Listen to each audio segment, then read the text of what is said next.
माझ्या प्रिय देशबांधवांनो, तुम्हा सर्वांना नमस्कार. मन की बातचा हा 12वा भाग आहे आणि त्या दृष्टीनं पाहिलं तर 1 वर्ष पूर्ण झालं. गेल्या वर्षी 3 ऑक्टोबर रोजी पहिल्यांदा मला मन की बात करण्याचं सौभाग्य मिळालं.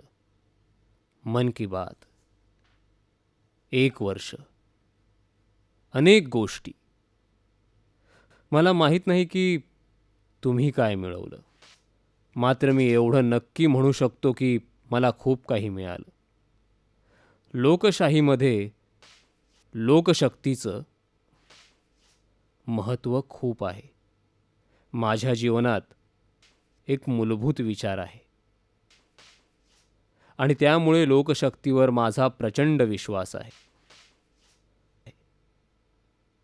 मात्र मन की बातने मला जे शिकवलं, जे समजावलं, जे जाणून घेतलं, ज्याची अनुभूती घेतली, त्यावरून मी म्हणू शकतो की आपण विचार करतो त्यापेक्षाही जास्त लोकशक्ती अपरंपार आहे. आपले पूर्वज म्हणायचे की जनता जनार्दन हे ईश्वराचंच रूप असतं. मी मन की बातच्या माझ्या अनुभवांवरून म्हणू शकतो की आपल्या पूर्वजांच्या विचारात एक खूप मोठी शक्ती आहे, खूप मोठं सत्य आहे, कारण मी त्याचा अनुभव घेतला आहे. मन की बातसाठी मी लोकांकडून सूचना मागत होतो आणि बहुधा प्रत्येक वेळी 2 किंवा 4 सूचनाच लक्षात घेत होतो. मात्र लाखो संख्येनं लोक सक्रिय होऊन मला सूचना पाठवत होते. हीच एक खूप मोठी शक्ती आहे. नाहीतर पंतप्रधानांना संदेश पाठवला, MyGov.in वर लिहिलं, पत्र पाठवलं, मात्र एकदाही आपल्याला संधी मिळाली नाही तर कोणतीही व्यक्ती निराश होऊ शकते. मात्र मला असं वाटलं नाही. या लाखो पत्रांनी मला एक खूप मोठा धडा शिकवला. सरकारच्या अनेक सूक्ष्म समस्यांबाबत मला माहिती मिळत गेली आणि मी आकाशवाणीचं देखील अभिनंदन करतो, कारण त्यांनी या सूचनांकडे केवळ एक कागद म्हणून पाहिलं नाही, तर एका सर्वसामान्य माणसाची इच्छा मानली. त्यांनी यानंतर कार्यक्रम केले, सरकारच्या वेगवेगळ्या विभागांना आकाशवाणीमध्ये बोलवलं आणि जनतेचं जे काही म्हणणं होतं ते त्यांच्यासमोर मांडलं. काही गोष्टींचं निराकरण करण्याचा प्रयत्न केला. सरकारच्या विविध विभागांनी देखील या पत्रांचं विश्लेषण केलं आणि अशा कोणत्या बाबी आहेत ज्या धोरणासाठी आवश्यक आहेत, अशा कोणत्या गोष्टी आहेत ज्या व्यक्तीमुळे त्रस्त आहेत, अशा कोणत्या गोष्टी आहेत ज्याकडे सरकारचं लक्ष नाही. अनेक गोष्टी तळागाळाच्या स्तरातून सरकारकडे यायला लागल्या आणि ही गोष्ट खरी आहे की प्रशासनाचा एक मूलभूत सिद्धांत आहे की माहिती ही खालून वरच्या दिशेनं जायला हवी आणि मार्गदर्शन वरून खाली यायला हवं. या माहितीचा स्रोत मन की बात बनेल असं कुठे कुणाला वाटलं होतं, पण हे झालं आणि त्याच प्रकारे मन की बातने समाजशक्तीच्या अभिव्यक्तीची एक संधी दिली की सेल्फी विथ डॉटर आणि संपूर्ण जग आश्चर्यचकित झालं. बहुधा जगातील सर्व देशांमधून कुणी ना कुणी लाखोंच्या संख्येनं सेल्फी विथ डॉटर पाठवले आणि मुलींना प्रतिष्ठा मिळाली. आणि जेव्हा ते सेल्फी विथ डॉटर करत होते तेव्हा ते केवळ आपल्या मुलीचा उत्साह वाढवत नव्हते, तर स्वतःमध्ये एक वचनबद्धता निर्माण करत होते. जेव्हा लोक पाहायचे तेव्हा त्यांना वाटायचं की मुलींच्या प्रती उदासीनता आता सोडायला हवी. एक मूक क्रांती होती ती. भारताच्या पर्यटनाचा विचार करून मी असंच नागरिकांना म्हटलं होतं की अतुल्य भारत, तुम्ही देखील पर्यटनाला जात असाल, जो कुठला चांगला फोटो तुम्ही घेत असाल तर पाठवा, मी पाहीन. असंच मजेने म्हणालो होतो. मात्र काय परिणाम झाला पहा. लाखोंच्या संख्येनं भारताच्या कानाकोपऱ्यामधून लोकांनी फोटो पाठवले बहुधा भारत सरकारच्या पर्यटन विभागानं, राज्य सरकारच्या पर्यटन विभागानं देखील कधी विचार केला नसेल की आपल्याकडे अशा वारसा वास्तू आहेत. एका मंचावर सर्व गोष्टी आल्या आणि सरकारचा 1 रुपया देखील खर्च झाला नाही. लोकांनी काम पुढे नेलं. मला आनंद तेव्हा झाला जेव्हा गेल्या ऑक्टोबर महिन्यात पहिल्यांदा मी मन की बात केली.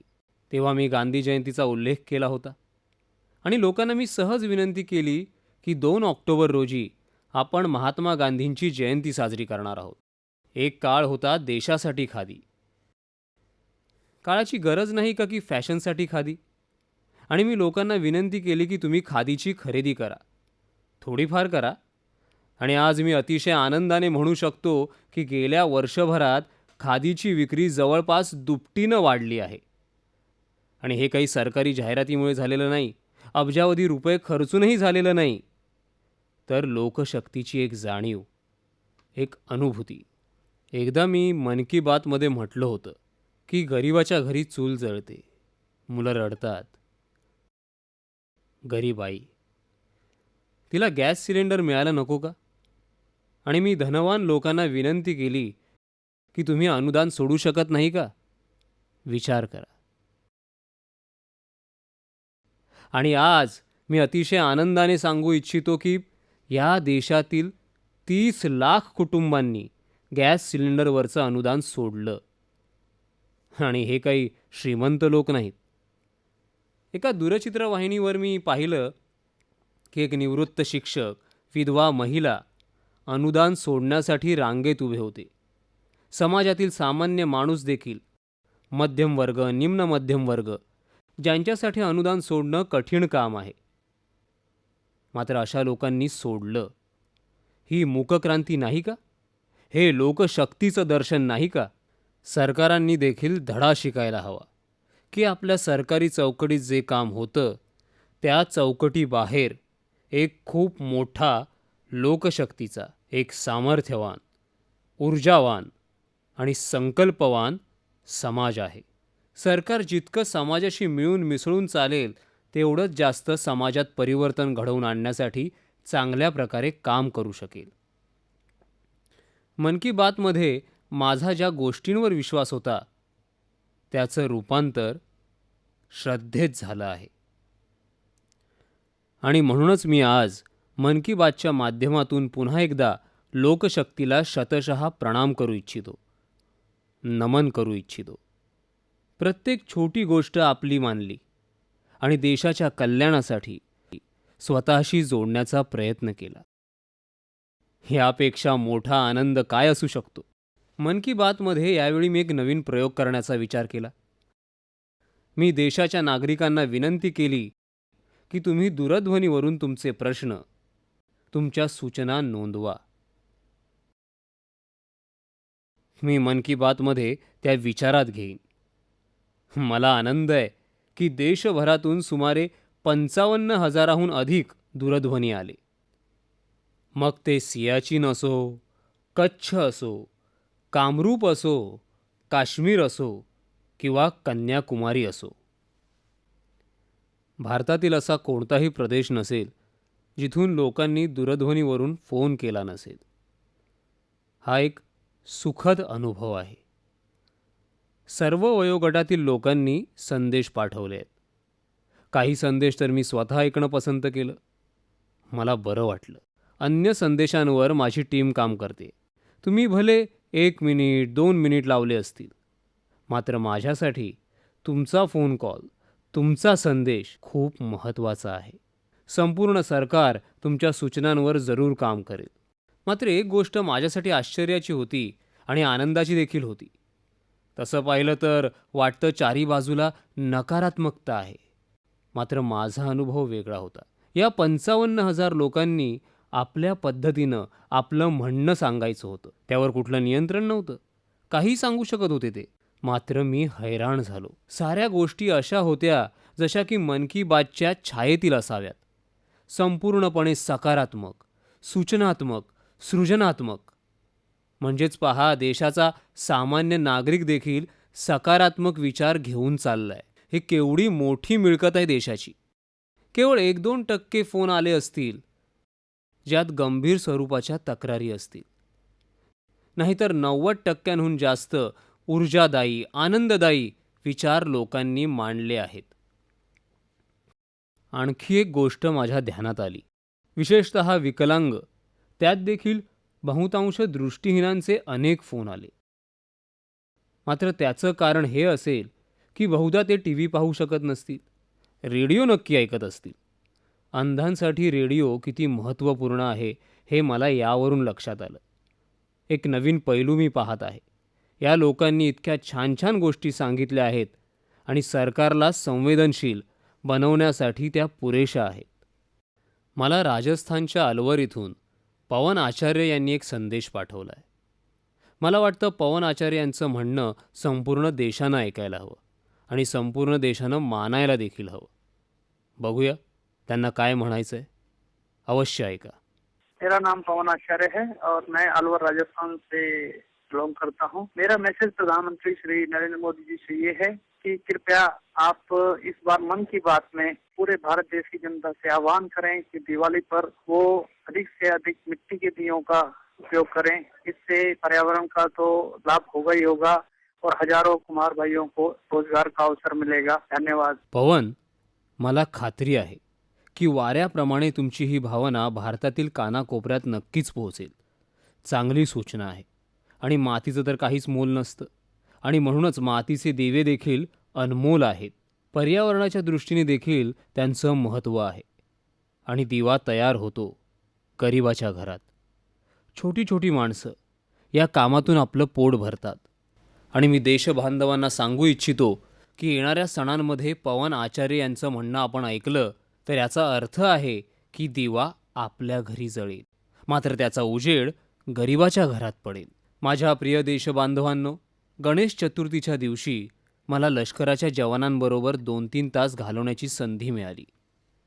जल, जमीन आणि आकाशाचं संरक्षण करणारं आपलं नौदल, भूदल आणि हवाई दल, आर्मी, एअरफोर्स, नेव्ही, पाकिस्तानबरोबर 1965 साली जे युद्ध झालं त्याला 50 वर्ष पूर्ण झाली. त्यानिमित्त दिल्लीत इंडिया गेटजवळ एक शौर्यांजली प्रदर्शनाचं आयोजन करण्यात आलं आहे. मी ते औत्सुक्यानं पाहत राहिलो. गेलो होतो अर्ध्या तासासाठी, मात्र निघालो तेव्हा 2.5 तास झाले होते आणि तरीही काहीतरी अपूर्ण राहिलं. अहो, तिथे काय नव्हतं? संपूर्ण इतिहास जिवंत केला होता. कलात्मक दृष्टीने पाहिलं तर उत्तम, ऐतिहासिक दृष्टीने पाहिलं तर माहितीपूर्ण, आणि जीवनात प्रेरणा मिळावी यासाठी पाहिलं तर बहुधा मातृभूमीची सेवा करण्यासाठी यापेक्षा मोठी प्रेरणा असू शकत नाही. युद्धाचे जे अभिमानाचे क्षण आणि आपल्या लष्कराचं दुर्दम्य साहस आणि बलिदानाबाबत आपण सर्व ऐकून होतो. त्यावेळी तर तेवढे फोटो देखील उपलब्ध नव्हते, छायाचित्रण देखील होत नव्हतं. पण या प्रदर्शनाच्या माध्यमातून त्याची प्रचिती येते. लढाई हाजीपीरची असो, असल उत्तरची असो, चामिंडाची असो, हाजीपीरच्या विजयाची दृश्य पाहिली की अंगावर रोमांच येतात आणि आपल्या लष्कराच्या जवानांचा अभिमान वाटतो.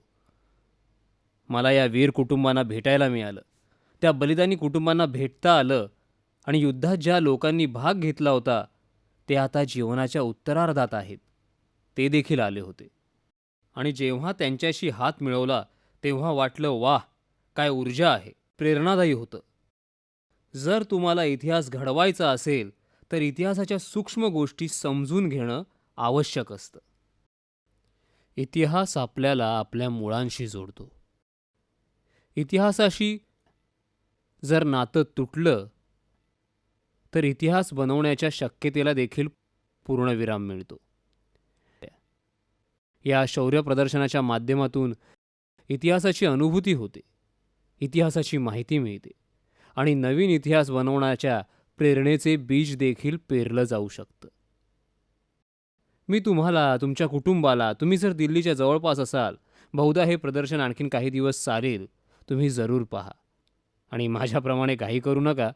मी तर 2-2.5 तासात परत आलो, मात्र तुम्हाला 3-4 तास नक्की लागतील. जरूर पहा. लोकशाहीची ताकद पहा. एका लहान मुलाने पंतप्रधानांना आदेश दिला आहे, मात्र तो मुलगा घाई गडबडीत आपलं नाव सांगायला विसरला. तर माझ्याजवळ त्याचं नाव नाही, पण त्याचं म्हणणं पंतप्रधानांनी लक्षात घेण्यासारखं आहे. तसंच सर्व देशबांधवांना देखील लक्षात घेण्यासारखं आहे. ऐका, हा मुलगा आपल्याला काय सांगतो आहे ते. प्रधानमंत्री मोदी जी, मैं आपको कहना चाहता हूँ कि जो आपने स्वच्छता अभियान चलाया है उसके लिए आप हर जगह हर गली में डस्टबिन लगवाएं। या मुलानं बरोबर म्हटलंय. आपल्याला स्वच्छता एक सवय बनवायला हवी आणि स्वच्छतेसाठी व्यवस्था देखील बनवायला हवी. मला त्या मुलाच्या संदेशामुळे खूप खूप आनंद झाला. आनंद यामुळे झाला की 2 ऑक्टोबर रोजी मी स्वच्छ भारतासंदर्भात अभियान चालवण्याची घोषणा केली. आणि मी म्हणू शकतो बहुधा स्वातंत्र्यानंतर असं प्रथमच झालं असेल की संसदेत देखील तासनतास स्वच्छतेच्या विषयावर आजकाल चर्चा होते. आमच्या सरकारवर टीका देखील होते. मला देखील खूप काही ऐकावं लागतं की मोदीजी स्वच्छतेच्या मोठमोठ्या गप्पा मारतात. काय झालं? मला याचं वाईट वाटत नाही. मी यात हे चांगलं पाहतोय की देशाच्या संसदेत देखील भारताच्या स्वच्छतेसाठी चर्चा होते. आणि दुसरीकडे पहा, एका बाजूला संसद आणि एका बाजूला या देशाचा शिशू, दोघे स्वच्छतेबाबत बोलत आहेत. यापेक्षा मोठं देशाचं सौभाग्य काय असू शकतं? हे जे आंदोलन सुरू आहे विचारांचं, अस्वच्छतेप्रती तिरस्काराचं जे वातावरण तयार होत आहे, स्वच्छतेप्रती जागृती निर्माण होतीये, ते सरकारांना देखील काम करण्यासाठी प्रवृत्त करेल. स्थानिक स्वराज्य संस्थांना देखील, मग ती पंचायत असो, नगरपंचायत असो, नगरपालिका असो, महानगरपालिका असो किंवा राज्य किंवा केंद्र असो, प्रत्येकाला यावर काम करावंच लागेल. हे आंदोलन आपल्याला पुढे न्यायचं आहे. त्रुटी असल्या तरी पुढे न्यायचं आहे. आणि या भारत देशाला 2019मध्ये जेव्हा महात्मा गांधींची 150वी जयंती आपण साजरी करू, महात्मा गांधींची स्वप्न पूर्ण करण्याच्या दिशेने आपण काम करू. आणि तुम्हाला माहिती आहे महात्मा गांधी काय म्हणायचे? एकदा ते म्हणाले होते की स्वातंत्र्य आणि स्वच्छता या दोन्हींपैकी एकाची निवड करायची असेल तर मी प्रथम स्वच्छतेला प्राधान्य देईन. स्वातंत्र्यानंतर गांधीजींसाठी स्वातंत्र्यापेक्षाही जास्त स्वच्छतेचं महत्त्व होतं. चला, आपण सर्वांनी महात्मा गांधींचं म्हणणं ऐकूया आणि त्यांची इच्छा पूर्ण करण्यासाठी काही पावले आपण देखील चालूया. दिल्लीहून गुलशन अरोरा यांनी मायगोवर संदेश पाठवलाय. त्यांनी लिहिलंय की दीनदयालजी यांच्या जन्मशताब्दीबाबत त्यांना जाणून घ्यायचंय. माझ्या प्रिय देशबांधवांनो, महापुरुषांचं जीवन नेहमीच आपल्यासाठी प्रेरणेचं कारण राहिलंय. आणि आपलं काम महापुरुष कोणत्या विचारसरणीचे होते त्यांचं मूल्यांकन करणं आपलं काम नाही. देशासाठी जगणारे, प्राण देणारे प्रत्येक जण आपल्यासाठी प्रेरक आहेत. आणि या दिवसात तर इतक्या महापुरुषांची आठवण काढण्याची संधी आहे. 25 सप्टेंबर रोजी पंडित दीनदयाल उपाध्याय, 2 ऑक्टोबर रोजी महात्मा गांधी, लाल बहादूर शास्त्री, 11 ऑक्टोबर रोजी जयप्रकाश नारायण, 31 ऑक्टोबर रोजी सरदार वल्लभभाई पटेल. किती अगणित नावं आहेत. मी तर काहींचाच उल्लेख केला आहे. कारण हा देश तर बहुरत्ना वसुंधरा आहे. तुम्ही कोणतीही एक तारीख निवडा, इतिहासाच्या झरोक्यातून कोणत्या ना कोणत्या महापुरुषांचं नाव नक्कीच मिळेल. येत्या काही दिवसात या सर्व महापुरुषांची आपण आठवण काढू. त्यांच्या जीवनाचा संदेश आपण घराघरात पोहोचवू आणि आपण देखील त्यांच्याकडून काही ना काही शिकण्याचा प्रयत्न करू. मी खास करून 2 ऑक्टोबरसाठी पुन्हा एकदा विनंती करू इच्छितो. 2 ऑक्टोबर रोजी पूज्य बापूजी महात्मा गांधी यांची जयंती आहे. मी गेल्या वर्षी देखील म्हटलं होतं की तुमच्याकडे प्रत्येक प्रकारचे फॅशनचे कपडे असतील, प्रत्येक प्रकारचं कापड असेल, खूप वस्तू असतील, मात्र त्यात खादीचं देखील स्थान असायला हवं. मी पुन्हा एकदा सांगतो की 2 ऑक्टोबरपासून 1 महिनाभर खादीमध्ये सवलत असते. त्याचा फायदा घ्या. आणि खादीबरोबरच हातमागाला देखील तेवढंच महत्त्व द्यायला हवं.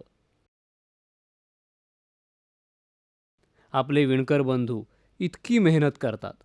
आपण 125 कोटी देशवासीय 5 रुपये, 10 रुपये, 50 रुपयांची एखादी हातमागाची वस्तू, एखादी खादीची वस्तू खरेदी करू. शेवटी तो पैसा गरीब विणकराच्या घरी जाईल, खादी बनवणाऱ्या गरीब विधवेच्या घरी जाईल. आणि म्हणूनच या दिवाळीमध्ये आपण खादीला नक्कीच आपल्या घरी स्थान देऊ. आपल्या शरीरावर स्थान देऊ. मी कधीही आग्रह करत नाही की तुम्ही पूर्णपणे खादीदारी व्हा. थोडंसं, बस एवढाच माझा आग्रह आहे. आणि बघा, गेल्या वेळी विक्री जवळजवळ दुप्पट झाली. किती गरीब लोकांचा फायदा झाला. जे काम सरकार अब्जावधी रुपये जाहिरातींवर खर्च करून करू शकत नाही, ते तुम्ही लोकांनी छोट्याशा मदतीतून करून दाखवलं. हीच तर लोकशक्ती आहे. आणि म्हणूनच मी पुन्हा एकदा त्या कामासाठी तुम्हाला विनंती करतो. प्रिय देशबांधवांनो, माझं मन एका गोष्टीमुळे खूप आनंदित झालं आहे. तुम्हाला देखील या आनंदाची चव चाखायला मिळावी अशी माझी इच्छा आहे. मी मे महिन्यात कोलकात्याला गेलो होतो आणि सुभाष बोस यांचे कुटुंबीय भेटायला आले होते. त्यांचे पुतणे चंद्रा बोस यांनी सर्व आयोजन केलं होतं. बराच वेळ सुभाषबाबूंच्या कुटुंबियांशी हसत खेळत संध्याकाळ घालवण्याची मला संधी मिळाली होती. आणि त्या दिवशी ठरवलं की सुभाषबाबूंचं संपूर्ण कुटुंब पंतप्रधानांच्या निवासस्थानी भेट द्यायला येईल. चंद्रा बोस आणि त्यांचे कुटुंबीय या कामात गुंतले होते. आणि गेल्या आठवड्यात मला समजलं की सुभाषबाबूंचे 50हून अधिक नातलग पंतप्रधान निवासस्थानी येणार आहेत. तुम्ही कल्पना करू शकता माझ्यासाठी किती मोठा आनंदाचा क्षण असेल. नेताजींचे कुटुंबीय बहुधा त्यांच्या आयुष्यात प्रथमच सर्वांनी एकत्र पंतप्रधानांच्या निवासस्थानाला भेट देण्याची संधी आली असेल. मात्र त्याहून अधिक माझ्यासाठी आनंदाची गोष्ट आहे की पंतप्रधान निवासस्थानी अशा प्रकारचा पाहुणचार करण्याचं सौभाग्य कधी आलं नसेल, जे मला ऑक्टोबरमध्ये मिळणार आहे. सुभाषबाबू यांचे 50हून अधिक कुटुंबीय आणि सर्व वेगवेगळ्या देशांमध्ये राहतात. सर्वजण खास करून येत आहेत. किती आनंदाचा क्षण असेल माझ्यासाठी. मी त्यांच्या स्वागतासाठी खूप खूप खुश आहे. खूप आनंदाची अनुभूती करत आहे. एक संदेश मला भार्गवी कानडे यांच्याकडून मिळाला आहे आणि त्यांची बोलण्याची पद्धत, त्यांचा आवाज हे सर्व ऐकून मला वाटलं की त्या स्वतः नेता आहेत किंवा बहुतेक नेत्या बनणार असतील. मेरा नाम भार्गवी कानड़े है.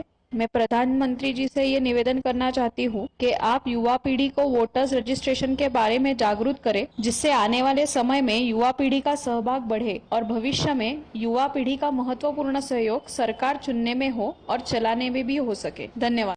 भार्गवीनं मतदार यादीमध्ये नाव नोंदणी आणि मतदान करण्याबाबत निवेदन दिलंय. तुमचं म्हणणं खरं आहे. लोकशाहीमध्ये प्रत्येक मतदार देशाचा भाग्यविधाता असतो आणि ही जागरूकता हळूहळू वाढते. मतदानाची टक्केवारी देखील वाढते. आणि यासाठी मी भारताच्या निवडणूक आयोगाचं खास अभिनंदन करू इच्छितो.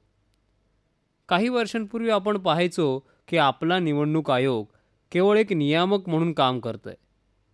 मात्र गेल्या काही वर्षात त्यात खूप बदल झाला आहे. आज आपला निवडणूक आयोग केवळ नियामक राहिला नाही, तर एक प्रकारे सुविधा देणारा बनला आहे. मतदार स्नेही बनला आहे आणि त्यांच्या सर्व योजनांमध्ये, विचारांमध्ये मतदार केंद्रस्थानी असतो. हा खूप चांगला बदल झाला आहे. मात्र केवळ निवडणूक आयोग काम करत राहिलं असं चालणार नाही. आपल्याला देखील शाळांमध्ये, महाविद्यालयांमध्ये, गल्ल्यांमध्ये जागरूकतेचं वातावरण कायम ठेवायला हवं.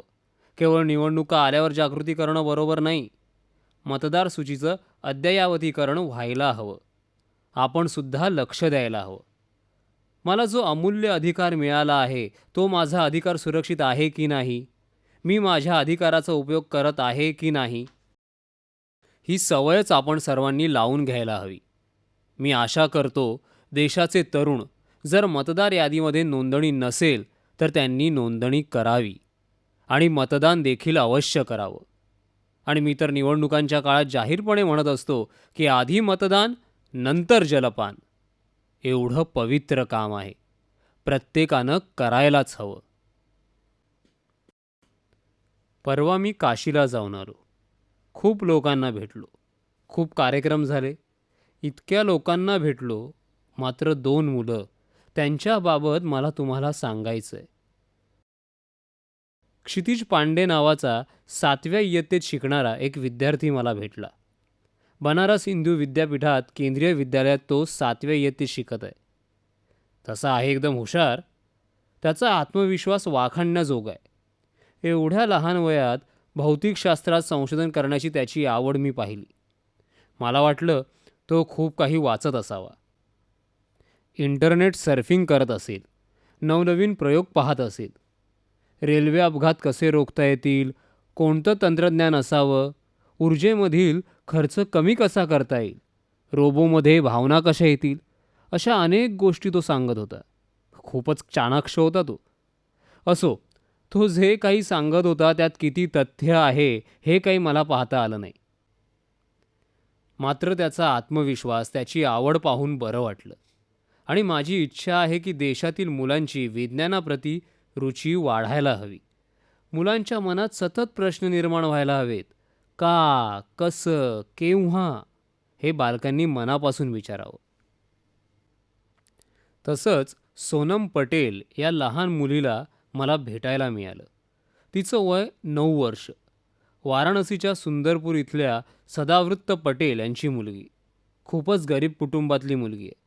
तिला संपूर्ण गीता पाठ आहे हे ऐकून मी हैराण झालो. मात्र मला तिची सर्वात मोठी गोष्ट ही वाटली की जेव्हा मी तिला विचारलं तेव्हा ती श्लोक देखील सांगायची, इंग्रजीमध्ये अनुवाद करून सांगायची, त्याचा अर्थही सांगायची. मी तिच्या वडिलांना विचारलं तर ते म्हणाले की ती 5 वर्षांची असल्यापासून गीता म्हणतेय. मी विचारलं कुठे शिकली, तर म्हणाले आम्हाला देखील माहीत नाही. मग मी विचारलं अभ्यासात कशी आहे, फक्त गीताच वाचत असते की आणखीनही काही करते. तेव्हा ते म्हणाले नाही हो, गणिताचं पुस्तक एकदा हातात घेतलं तर संध्याकाळपर्यंत तिला सर्व मुखोद्गत असतं. इतिहास घेतला तर संध्याकाळपर्यंत सर्व पाठ होतं. म्हणाले आम्हाला देखील आश्चर्य वाटतं तिला कसं काय येतं.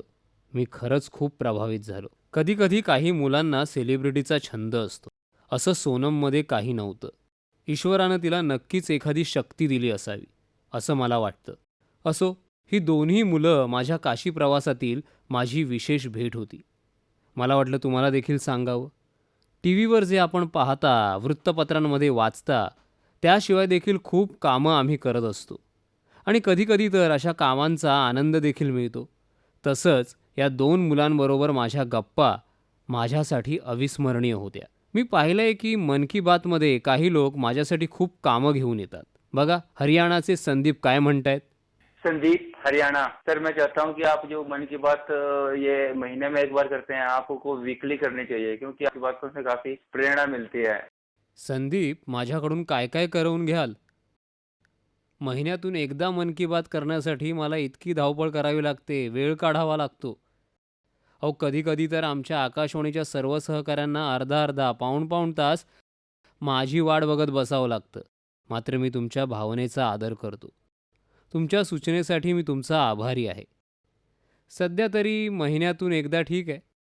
मन की बातचं एक प्रकारे 1 वर्ष पूर्ण झालं.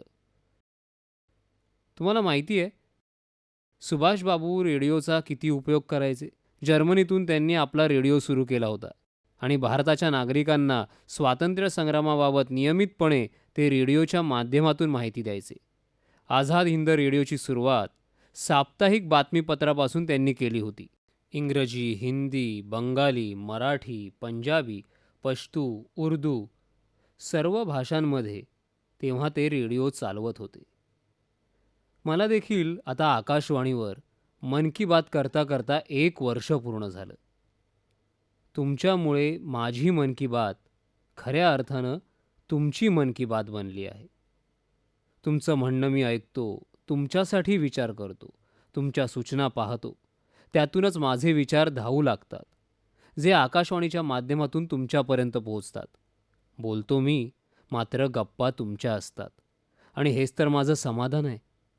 पुढल्या महिन्यात मन की बातसाठी पुन्हा भेटू. तुमच्या सूचना पाठवत राहा. तुमच्या सूचनांमुळे सरकारला देखील फायदा होतो, सुधारणांची सुरुवात होते. तुमचं योगदान माझ्यासाठी बहुमूल्य आहे, अनमोल आहे. पुन्हा एकदा तुम्हा सर्वांना खूप खूप शुभेच्छा. धन्यवाद.